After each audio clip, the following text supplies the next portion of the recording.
Hello everyone, how are you doing? This is MD Tech here with another quick tutorial. And in today's tutorial I'm going to show you guys how to change the taskbar position on your screen. So I believe in Windows 10 they do have this convoluted method of going through the modern Windows settings user interface to change it. However, I like doing things the easiest and simplest way possible that achieves the same result, and that's what we're going to do in today's tutorial. So all you have to do is just right click on a blank area of your taskbar, and if you see the option that says lock the taskbar is checkmarked, you want to uncheck it just by left clicking on it one time, and then if you right click on the taskbar again it should not be checkmarked anymore.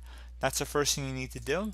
And now that you've done that, now you can move it to any corner of the screen by just holding down on your left mouse pointer and just drag it over to any corner of the screen.